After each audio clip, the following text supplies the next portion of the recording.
Merci Thomas et merci de m'avoir invité à ce webinaire pour présenter notre retour d'expérience effectivement de la visio au SAMU 44. Et je commencerai par inscrire ça dans un petit historique.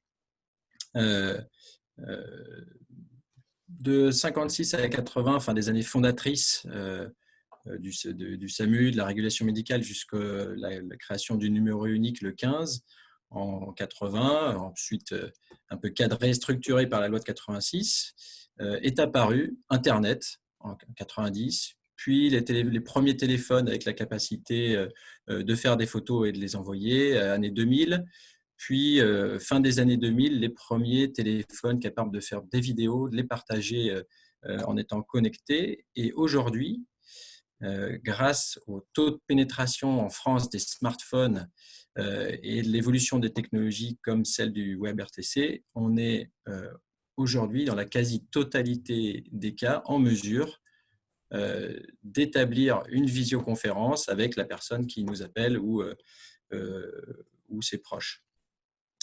L'historique au SAMU 44, bon, ça a commencé probablement comme un petit peu partout par quelque chose qui a été certainement critiquable. On peut revenir à la diapo d'avant. C'est le fait de recevoir des photos par mail, par MMS sur le smartphone du médecin régulateur. Bon, ça valait ce que ça valait, mais il n'y avait que ça à l'époque. Puis, en tout cas pour nous, en 2016, suite à l'appel à projet, un appel à projet ARS de télémédecine, on a pu équiper nos équipages de SMUR et une société d'ambulance privée de lunettes connectées dont le flux visio pouvait être réceptionné par le médecin régulateur.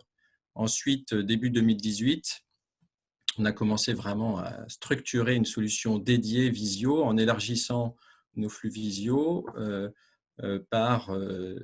toujours par l'intermédiaire de lunettes connectées des infirmières d'EHPAD, des infirmiers d'EHPAD.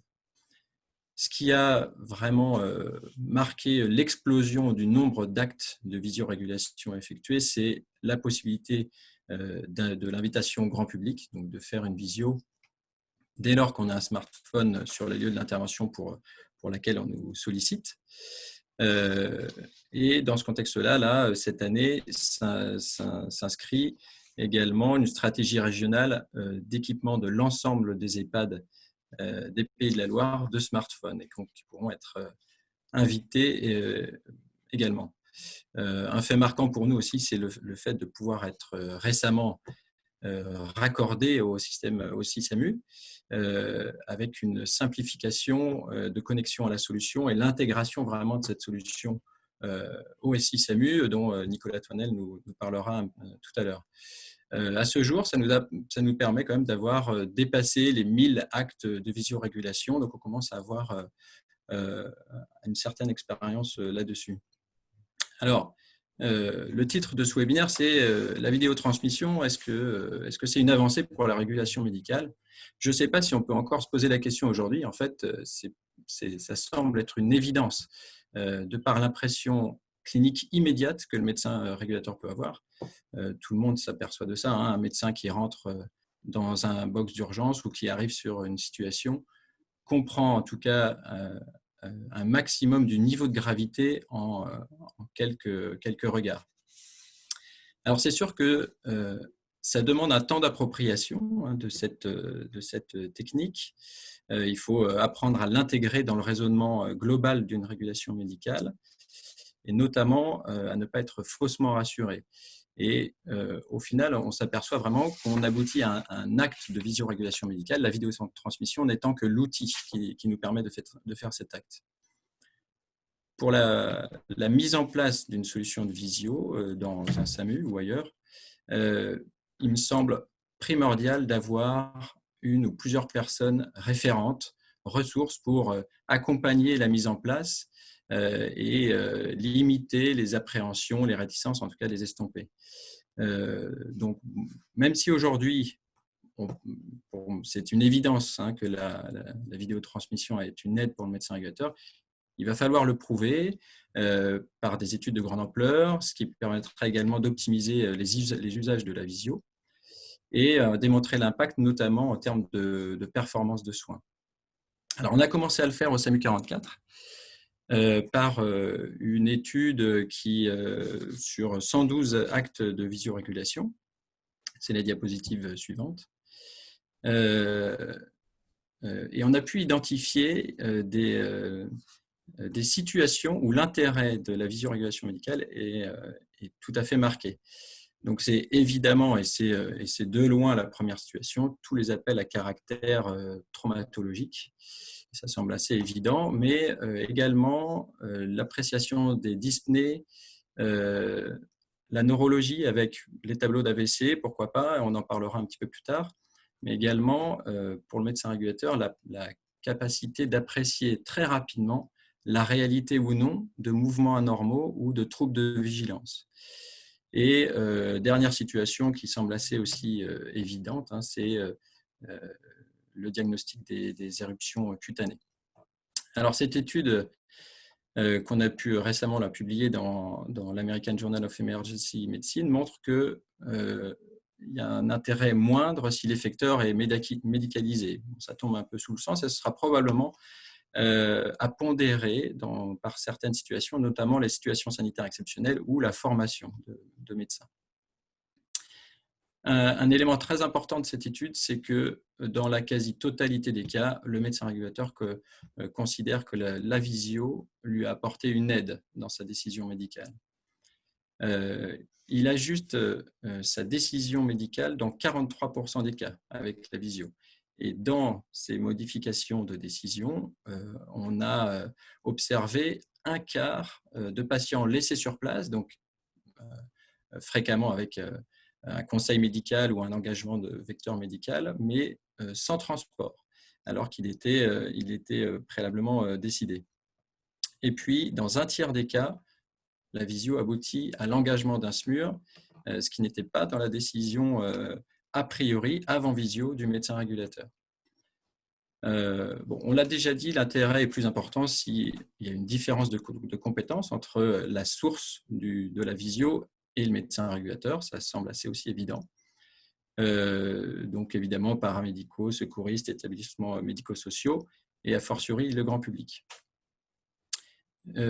Il y a un axe de travail important qui me semble à mettre en place une fois que le SAMU s'est approprié une solution de visio, c'est la mise en place de visioconférences à plusieurs et faire rentrer les patients plus rapidement dans des filières de soins spécifiques, et notamment la filière neurovasculaire. Donc, en SAMU 44, on est en cours de construction d'une procédure avec nos neurologues de l'UNV et le SAMU.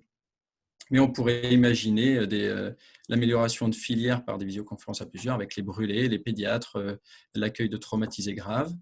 Et d'une manière plus large, probablement qu'on pourra intégrer la visio dans la réponse aux soins non programmés. Et on va en parler aussi tout à l'heure, ce sera probablement quelque chose d'important dans le service d'accès aux soins. Alors, pour mettre en place cette solution de visio, on a maintenant un cadre institutionnel avec l'apparition récente en avril dernier d'un cahier des charges dont on a la chance, nous, d'avoir, enfin notre éditeur nous permet de respecter l'ensemble des points du cahier des charges. Alors, bien sûr, il faut des solutions sécuritaires, rapides, les SMS envoyés aux distants doivent être priorisés, arriver vite. Le débit doit être optimisé en fonction de la disponibilité du réseau. L'éditeur doit être capable de proposer des visioconférences à plusieurs. Et puis, il y a des éléments qui ne sont pas requis, mais souhaitables dans ce cahier des charges, qui me semble tout de même important, c'est la capacité de recevoir un flux visio par un partenaire prééquipé d'un outil connecté, ce qui peuvent être les lunettes connectées ou d'autres. Un deuxième élément, c'est la géolocalisation qui sera dans bon nombre de cas très intéressant en médecine d'urgence notamment. Alors, pour accompagner financièrement la mise en place d'une visio dans un SAMU, donc tout le monde sait que c'était une mesure du pacte de refondation des urgences avec 15 millions d'euros décidés pour accompagner cette mise en place. Et dans la première circulaire budgétaire de 2020, 5 millions d'euros, plus de 5 millions d'euros ont d'ores et déjà été alloués aux ARS pour accompagner la mise en place des visios. Au métier ensuite de décider quelle solution il souhaite embarquer. Dans les perspectives qu'on peut voir avec ce retour d'expérience, donc c'est déjà bien sûr le fait de pouvoir déployer au niveau national cette solution dans l'ensemble des SAMU. On en parlait tout à l'heure, très probablement la visio va pouvoir être une brique structurante du SaaS, que ce soit en réponse de médecine générale, avec la réponse aux soins non programmés, et en réponse à la médecine d'urgence, comme on est en train de le faire actuellement. Cette installation, cette mise en place de la visio, ça s'inscrit dans une évolution des pratiques. Il va falloir s'approprier l'outil, le faire évoluer. C'est là aussi l'intérêt d'avoir un éditeur réactif à l'écoute des demandes métiers.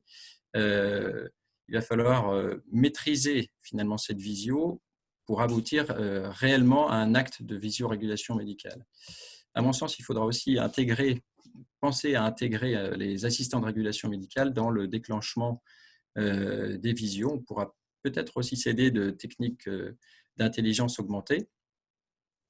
Et puis, on en parlait, effectivement, il y a tout un axe de travail, à mon sens, dans les visioconférences à plusieurs pour améliorer encore nos filières de soins.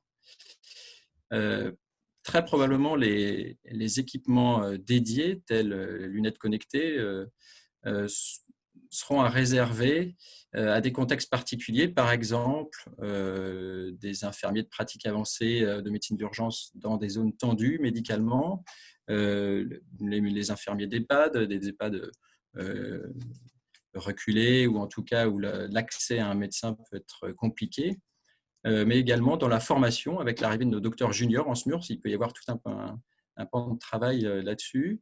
Et puis, bien sûr, en situation sanitaire exceptionnelle, avec la remontée d'éléments tactiques immédiats par la visio. Alors, pour prouver tous ces axes de travail et puis optimiser les usages, bien sûr, il faudra que tout cela soit accompagné d'études de grande ampleur.